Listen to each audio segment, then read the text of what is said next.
नमस्कार, मैं हूं पवन त्यागी।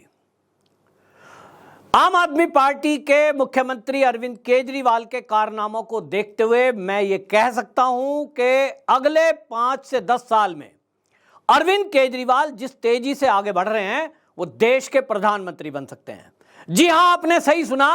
अगर अरविंद केजरीवाल जिस तरह से अभी तक 1.5 राज्य में केवल सरकार है और आज की डेट में अरविंद केजरीवाल और उनकी जो सोशल मीडिया टीम है, जो मीडिया पर उनका कब्जा है, जिस तरह से उनके देश और विदेशों में लिंक हैं, इस सब के देखते हुए मैं ये कह सकता हूं कि जिस तेजी के साथ ये आम आदमी पार्टी आगे बढ़ी है, उसने लगभग 70 साल पुरानी भारतीय जनता पार्टी को बहुत पीछे छोड़ दिया है।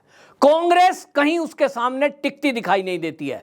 हालात ये हैं कि वो इस तरह से तेजी से बढ़ रहे हैं कि आज की डेट में प्रथम फेज का चुनाव हुआ जब देश के अंदर चर्चा होनी चाहिए आम आदमी पार्टी के भ्रष्टाचार की, आम आदमी पार्टी के झूठ की, आम आदमी पार्टी के फ्रॉड की और अरविंद केजरीवाल के उन वादों की जिन वादों को करके उन्होंने ना राजनीति में आऊंगा राजनीति में आ गए, इनके साथ नहीं आऊंगा उनके साथ आ गए और भ्रष्टाचार के नाम के विरुद्ध ये बनी हुई एक पार्टी वो भ्रष्टाचार में इतनी लिप्त है कि वो एक एक घोटालों पर चर्चा होनी चाहिए थी, लेकिन अरविंद केजरीवाल और उनकी पार्टी के सदस्य, उनका सोशल मीडिया और उनका मीडिया मैनेजमेंट की आप कलाकारी देखिए। चर्चा क्या हो रही है कि अरविंद केजरीवाल ने जेल में क्या खाया, अरविंद केजरीवाल की शुगर बढ़ गई, अरविंद केजरीवाल को इंसुलिन नहीं दिया जा रहा। यह है एक ऐसी बेहतरीन कलाकारी। इसके लिए मैं अरविंद केजरीवाल को 100 में से 100 नंबर देता हूं और भारतीय जनता पार्टी का ना तो मीडिया, ना तो आईटी सेल और ना उनके नेता, कोई भी इन केजरीवाल के आगे टिकता हुआ मुझे नहीं दिखाई दे रहा है। आप सोचिए कि देश के अंदर महत्वपूर्ण चुनाव हो रहा है, लोकसभा का चुनाव है, फर्स्ट फेज का चुनाव है और इस फर्स्ट फेज में पूरे देश के अंदर चर्चा जहां वोट पर हो रही है, वहां हमारा देश का मीडिया, नेशनल चैनल और सोशल मीडिया तो सारा आम आदमी पार्टी के नेता एक लिखी हुई स्क्रिप्ट पर काम करते हैं। रात को बैठकर तैयार हो जाता है कि सुबह आतिशी मार लेना क्या कहेंगी, संजय सिंह क्या बोलेंगे, सौरभ भारद्वाज क्या बोलेंगे और इनके 3-4 नेता जिन्होंने मीडिया को बेहतरीन रूप से इस तरह का मैनेज किया है कि आप देखिए केंद्र में मोदी सरकार है। क्या आप बता सकते हैं कि मोदी जी ने आज क्या खाया है? क्या आप ये बता सकते हैं कि मोदी जी ने जो नवरात्रे बीते हैं उस पर कोई चर्चा हुई कि वो नवरात्रे कैसे उन्होंने बिताए हैं? यहां आप सोचें कि एक आधा प्रदेश जो कि पूर्ण राज्य नहीं है, उसका मुख्यमंत्री अरविंद केजरीवाल, जिनके कहीं अगर कहूं तो कोई आधार पूरे देश में नहीं है, लेकिन उस पर चर्चा हो रही है, डिबेट्स हो रही हैं, ब्रेकिंग न्यूज चलाई जा रही हैं, क्योंकि आम आदमी पार्टी नैरेटिव गढ़ने में मास्टर है। भारतीय जनता पार्टी के IT cell, Bharatiya Janata party के फॉलोवर, भारतीय जनता पार्टी के चाहने वालों को मैं ये कहना चाहता हूं इस वीडियो के माध्यम से, और ये वीडियो मोदी जी और अमित शाह तक तो जरूर पहुंचा दें कि इनका जो आईटी सेल है, इनका जो मीडिया मैनेजमेंट है वो पूरी तरह फेल है। इनको अरविंद केजरीवाल से ट्यूशन लेना चाहिए, भले ही वो जेल के अंदर बंद क्यों ना हो, भाई उनको गुरु बना लें। और इनके जो आईटी सेल हैं, बीजेपी वालों के जो हेड हैं, उनको तो यहां से मैं कह रहा हूं कि तत्काल वो अरविंद केजरीवाल को गुरु बनाते हुए कह दें, गुरुजी हमें भी ज्ञान दो कि मुद्दों से ध्यान लोगों का कैसे भटकाया जाए। ताज्जुब आप देखें कि जो 1.5 राज्य में जिनकी सरकार है, उनके पास आप समझ लें पैसे भी सीमित होंगे, लेकिन मीडिया मैनेजमेंट देखिए, उनका सोशल मीडिया मैनेजमेंट देखिए। उनके 4-4, 5-5 नेता वो सुबह से शाम तक 5 से 6 प्रेस कॉन्फ्रेंस करते हैं और प्रेस कॉन्फ्रेंस में कही गई उनकी सारी बात सोशल मीडिया पर देश से लेकर विदेश तक तत्काल फैलती है। और उसका इंपैक्ट देखिए कि अरविंद केजरीवाल जेल में बंद क्यों है, इस पर चर्चा नहीं हो रही है। कहां कहां भ्रष्टाचार है, उनका निजी सचिव गिरफ्तार कर लिया गया है, उनका जो मनी ट्रेल नहीं मिल रहा है। अभी आम आदमी पार्टी के नेता सारी बात कर रहे थे, पैसा तो मिला ही नहीं, शराब का घोटाला हुआ कहां, वो मनी ट्रेल मिल गया, उस पैसे को ले जाने वाला मिल गया, वो चरणप्रीत गिरफ्तार हुआ, लेकिन उस पर मीडिया में कहीं चर्चा इस आम आदमी पार्टी ने होने नहीं दी। और आपको जान के ताज्जुब होगा कि पिछले 1 महीने में हाई कोर्ट ने दिल्ली की सरकार के उन झूठ की पोल खोली जिसके आधार पर यह देश और विदेश में आम आदमी पार्टी की दिल्ली सरकार को मॉडल बताते हुए यह बात कहते हैं, दावा ठोकते हैं कि देखो दिल्ली में हमने जो करके दिखाया। केजरीवाल जी तो पूरे देश में यह करना चाहते थे, अच्छी शिक्षा सबको मिले, अच्छा स्वास्थ्य सबको मिले, और ये क्या शब्द इस्तेमाल करते हैं, दिल्ली की सरकार में हमने वर्ल्ड क्लास शिक्षा सुविधा दी, वर्ल्ड क्लास चिकित्सा दी, और मोदी हमें यह नहीं करने दे रहा है। इसके इस नैरेटिव को तोड़ने में भारतीय जनता पार्टी पूरी तरह विफल रही। मैं कहता हूं फेल हो गई, फ्लॉप हो गई। आप सोचिए, इतना मौका बीजेपी को मिला कि चुनाव में हालांकि इनके कैंडिडेट कहीं बहुत कम खड़े हैं, लेकिन उसके बावजूद भी भारतीय जनता पार्टी को हाई कोर्ट के जज साहब की टिप्पणी को उठाकर अगर वो देखते तो आज आम आदमी पार्टी घिरती हुई दिखाई दी थी। लेकिन है उल्टा कि भारतीय जनता पार्टी और मोदी की सारी मेहनत, राम मंदिर का मुद्दा इस फर्स्ट पेज में कहीं नहीं है। आप जान के हैप रह जाएंगे, मात्र 3% वोटरों ने यह बताया कि राम मंदिर कोई मुद्दा है। मुद्दा क्या है? ईवीएम में गड़बड़ी, ईवीएम में हैकिंग। यह क्योंकि आर्टिफिशियल मुद्दा है जिस पर कोई दम नहीं है, लेकिन आम आदमी पार्टी के द्वारा एक मुद्दा उठाया गया, चर्चा उस पर है। और इसीलिए मैं कह रहा हूं कि भारतीय जनता पार्टी के IT cell, Bharatiya Janata party के नेताओं को, यहां तक कि मोदी जी को भी इस केजरीवाल से शिक्षा ले लेनी चाहिए कि वोट लेने के लिए कैसी चतुराई करनी पड़ती है, किस तरह के हथकंडे अपनाने पड़ते हैं कि आप एक देश के प्रधानमंत्री हैं, कई राज्यों में सरकार है, सबसे बड़ा संगठन भारतीय जनता पार्टी, जिसके साथ 100 साल पुराना राष्ट्रीय स्वयंसेवक संघ और उसके साथ पता नहीं कितने अनुसांगिक संगठन जिसकी करोड़ों में संख्या है, इस सब के बावजूद हालात ये हैं कि देश का विकास रिकॉर्ड किया गया है मोदी जी के द्वारा। ऐसा कभी 70 साल में नहीं हुआ जो मोदी जी ने 10 साल में किया। और उसके बावजूद भी नतीजा क्या है कि जो ये फर्स्ट फेज का चुनाव हुआ है, यहां आकलन ये हो रहा है कि 100-102 में से बीजेपी को कितनी मिलेगी। कोई कह रहा है 40, कोई कह रहा है 50। ये क्यों? 102 में 102 क्यों नहीं? 102 में 70 क्यों नहीं? 102 में 50 भी क्लियर क्यों नहीं? हालात देखिए कि उत्तर प्रदेश जैसे राज्य में 8 सीटों पर चुनाव होता है जहां जी तोड़ मेहनत योगी जी दिन रात कर रहे हैं, लेकिन आज वहां कहना पड़ रहा है कि कई सीटों पर कड़ी टक्कर है। अगर योगी जी उत्तर प्रदेश के मुख्यमंत्री नहीं होते तो मैं आपको दावे से कह रहा हूं कि उत्तर प्रदेश की ये 8 की 8 सीटें भारतीय जनता पार्टी जीत ही नहीं सकती थी। क्यों? क्योंकि जिस तरह का मैनेजमेंट योगी जी ने किया है, बाकी केंद्रीय समिति और कोई बुरा ना माने, मैं खुलकर बोल रहा हूं, किसी भी राज्य के मुख्यमंत्री को इस तरह का मैनेजमेंट करना नहीं आता है जो योगी जी कर सकते हैं। और अरविंद केजरीवाल को टक्कर देंगे। एक अरविंद केजरीवाल का इनको बात समझ में नहीं आ रही है। आपको उदाहरण देता हूं, आप कहेंगे मैं ऐसी बात किस आधार पे कह सकता हूं, भारतीय जनता पार्टी के आईटी सेल वाले बुरा मान जाएंगे, लेकिन मैं आपको बताता हूं मुद्दे क्या हैं। मुद्दे आज के चुनाव के समय में क्या होने चाहिए थे। जब फर्स्ट फेज का चुनाव है, क्या होना चाहिए था? अरविंद केजरीवाल ने कसम खाई थी भ्रष्टाचार के विरुद्ध और परिवारवाद के विरुद्ध। आज अरविंद केजरीवाल उन्हीं के साथ आम आदमी पार्टी हाथ में हाथ मिलाकर रामलीला मैदान में खड़ी हुई। भारतीय जनता पार्टी नहीं घेर पाई। शिबू सोरेन परिवारवाद, सोनिया गांधी परिवारवाद, शरद पवार परिवारवाद, उद्धव ठाकरे परिवारवाद, लालू प्रसाद यादव परिवारवाद, और ये सभी लोग भ्रष्टाचार में गिरे हैं। लेकिन भारतीय जनता पार्टी इन मुद्दों पर इनको नहीं घेर पाई, कामयाब नहीं हुई। इसके उलट आप देखिए, यही इंडिया अलायंस, यही सब भ्रष्टाचारी जिनके ऊपर आरोप है, कुछ जमानत पर छूटे हुए हैं, इन सब लोगों ने एक आर्टिफिशियल मुद्दा लॉन्च किया कि ईवीएम में गड़बड़ी की जा सकती है। वो ईवीएम में गड़बड़ी बहुत सारे लोगों के दिमाग में गड़बड़ी कर गई। एक आर्टिफिशियल मुद्दा लॉन्च किया जो मैंने चुनाव में देखा है जमीन पर कि भारतीय जनता पार्टी की अगर 2024 में सरकार आई तो मोदी जी संविधान बदल देंगे। यह आर्टिफिशियल मुद्दा है, संविधान बदलने का कोई विचार बीजेपी का है नहीं। लेकिन भारतीय जनता पार्टी की हालत यह तक कर दी इसने मुद्दे ने कि मोदी जी को भी संविधान पर सभा में सफाई देनी पड़ी, और उनके नेताओं को कई मीडिया में सफाई देनी पड़ी, लेकिन उस सफाई का कोई असर जमीन तक नहीं पहुंचा, क्योंकि मजबूती से बात कैसे रखी जाती है यह केवल अरविंद केजरीवाल को कला आती है, इन लोगों को यह कला नहीं आती है।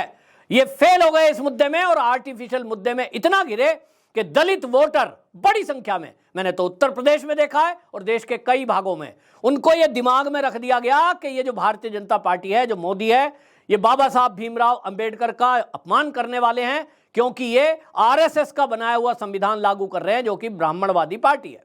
अब आप समझ रहे हैं, पूरा फर्जी, लेकिन उस फर्जी को सोशल मीडिया के माध्यम से और जमीन पर भेजी गई टीम के माध्यम से, जमीन पर भेजी गई है, सभाओं में बात हुई है, व्हाट्सएप पर बात हो रही है, लेकिन केंद्र में सरकार होते हुए भी ना वो व्हाट्सएप यूनिवर्सिटी को रोक पा रहे हैं, ना वो सोशल मीडिया प्लेटफॉर्म पर उस तरह का कोई अंकुश लगा पा रहे हैं कि कोई झूठ फैला रहा है, फेक न्यूज फैला रहा है, और वो भी देश के प्रधानमंत्री के नाम पर, उसको ये रोक पाने में सफल रहे हों। ये है कला। अब आपको बता दूं दूसरा, मनी ट्रेल नहीं मिला, उसके बाद मनी ट्रेल मिला, लेकिन कहां चर्चा गई, उसकी कोई चर्चा ना हो, ये आम आदमी पार्टी ने व्यवस्था की। तो एक के बाद एक ऐसा मुद्दा लाएंगे कि आप सारा सोशल मीडिया बीजेपी का जो है, और जो बीजेपी के फॉलोवर भी हैं, जो बीजेपी के या राष्ट्रवादी पत्रकार हैं, मैं उनको देख रहा हूं कि आम आदमी पार्टी एक सुर्रा छोड़ती है सुबह सुबह और शाम तक उसी पे डिबेट चलती है। जो मेन मुद्दा है दिल्ली सरकार का भ्रष्टाचार, दिल्ली सरकार की अनियमितता, एक मुख्यमंत्री जो अपने पद से इस्तीफा नहीं दे रहा है, उस पर कहीं बात नहीं है।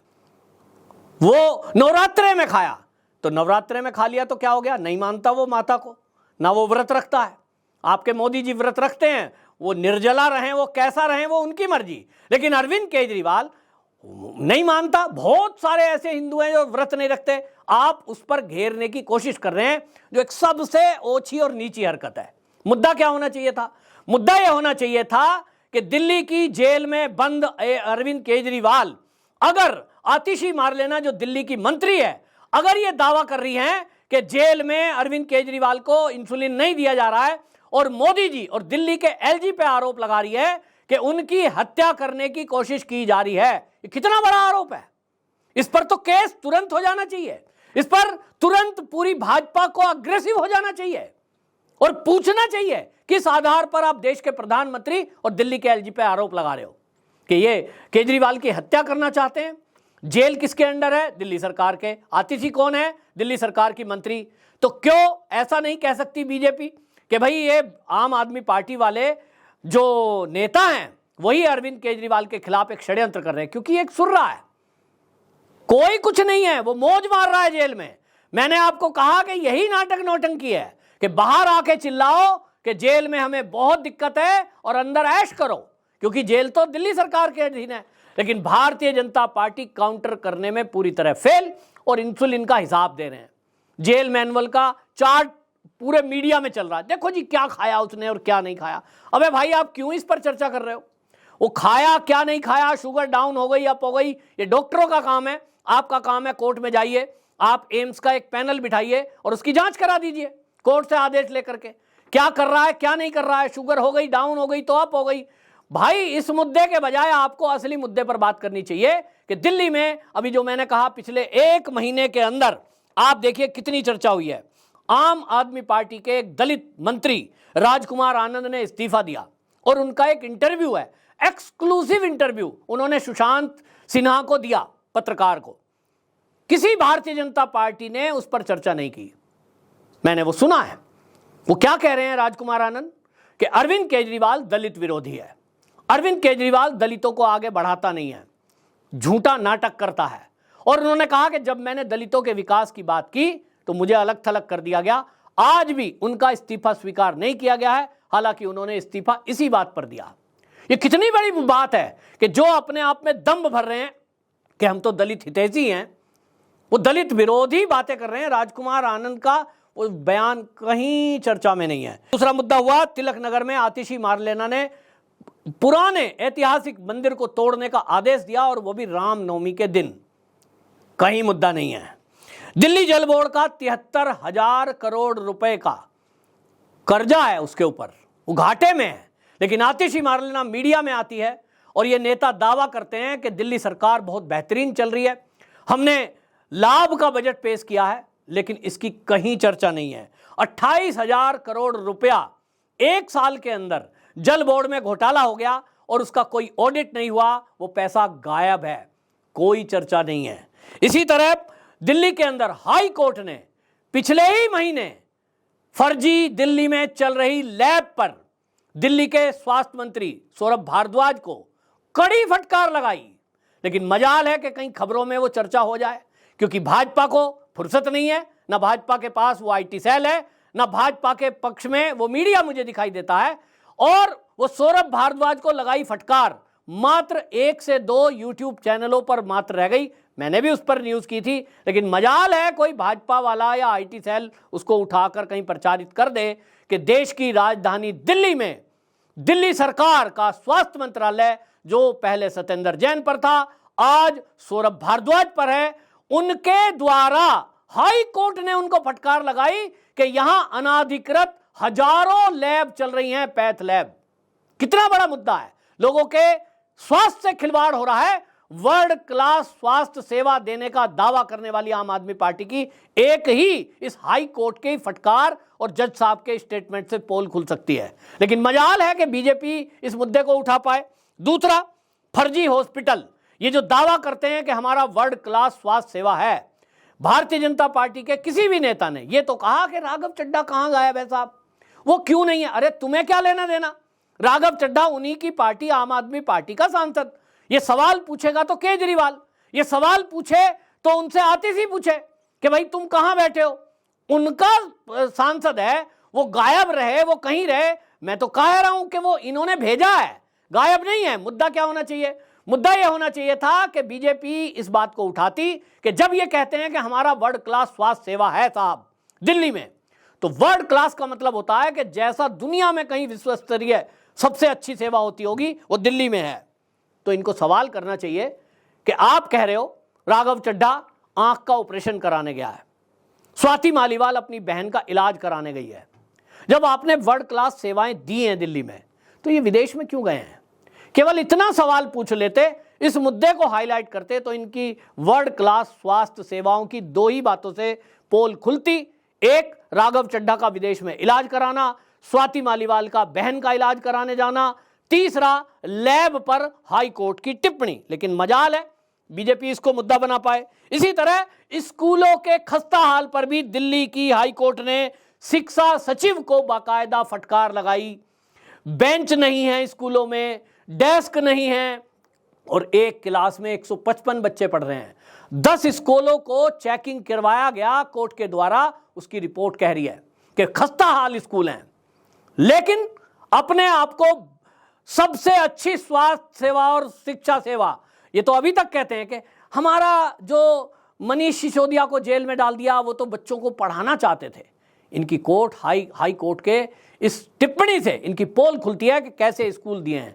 लेकिन बीजेपी को तो खैर ट्यूशन नहीं मिला ना आप पार्टी जैसे किसी नेता से, इनको कहाँ फुर्सत है ऐसे मुद्दे उठाने की। तो इसीलिए आपको मैंने कहा, और देखिए बीजेपी को कैसे घेरा, जो मुद्दे नहीं है। जैसे मैंने कहा, इलेक्टोरल बॉन्ड में सबसे बड़ा घोटाला हुआ है, ये हुआ नहीं है। मोदी जी इस पर सफाई दे रहे हैं, जो देश के प्रधानमंत्री हैं, लेकिन मजाल है इनका कोई नेता उस पर स्पष्टीकरण ठीक से दे पाए, कोई नहीं समझा पाए, और देश के लोगों के दिमाग में चला गया कि ये तो घोटाला है। फर्जी बीजेपी ने जो काम नहीं किया उसमें भी वो बदनाम, ईवीएम में वो बदनाम, महंगाई पर वो बदनाम, और विकास के मुद्दे पर बदनाम, और ईडी सीबीआई बीजेपी के लिए काम करती है, ये भी सच नहीं है, ये बहुत बड़ा झूठ है। लेकिन उसके बावजूद भी भारतीय जनता पार्टी इस पर घिरी हुई है, कोई स्पष्टीकरण नहीं है। मैंने कई बार कहा कि ईडी का और सीबीआई का अपना एक पीआर है, उनका एक प्रवक्ता आकर के डे टू डे अगर कोई जो केस चल रहे हैं कम से कम उस पर एक बता दे कि हमारे पास ये जानकारी मिली है, ये हमारे पास कुछ सबूत मिले हैं। सबूत ना बताए, लेकिन ये तो बताए कि हमने अरविंद केजरीवाल को इसलिए गिरफ्तार किया, सत्येंद्र जैन को इसलिए किया। आज कोर्ट में ये बातें हुई, आम जनता को कुछ नहीं पता। जो मीडिया में अपडेट रहते हैं, जो कोर्ट की क्या प्रोसीडिंग चल रही है उसको ध्यान से पढ़ते और सुनते हैं, केवल बस उनको पता है, बाकी को ये पता है कि केजरीवाल को गलत फंसाया है। बहुत अच्छा आदमी था बेचारा। कुल मिलाकर मैं यही कहूंगा कि एक 1.5 राज्य का मुख्यमंत्री पूरी भारतीय जनता पार्टी को नचा रहा है और ये नाच रहे हैं। सोचिए, अरविंद केजरीवाल को अगर 5 साल बाद आप देखिए किसी 2-3 राज्यों में अगर सत्ता मिल गई तो वो इस 100 साल पुराना जो संगठन है इसको कैसे खत्म कर सकता है। उसने ये जान लिया है मीडिया का कैसे उपयोग किया जाता है, कार्यकर्ताओं को कैसे मूर्ख बनाया जाता है। मैं भाजपा से ये नहीं कहूंगा कि वो इस रास्ते पर चले, लेकिन अगर कोई सामने वाला दुश्मन जिस अस्त्र का इस्तेमाल कर रहा है, मोदी जी कहते हैं ना कि दुश्मन को उसी की भाषा में जवाब देना। मोदी जी, आपने बहुत बेहतरीन जवाब देश के दुश्मनों को दिया है, चाहे चीन हो या पाकिस्तान। लेकिन अरविंद केजरीवाल के मुद्दे में, कांग्रेस के मुद्दे पर, वामपंथियों के नैरेटिव के मुद्दे पर कहीं ना कहीं भारतीय जनता पार्टी मुझे तो फेल नजर आई है। आप मेरे दर्शक बताएं, मेरी अगर राय से सहमत हो अपनी राय जरूर रखें।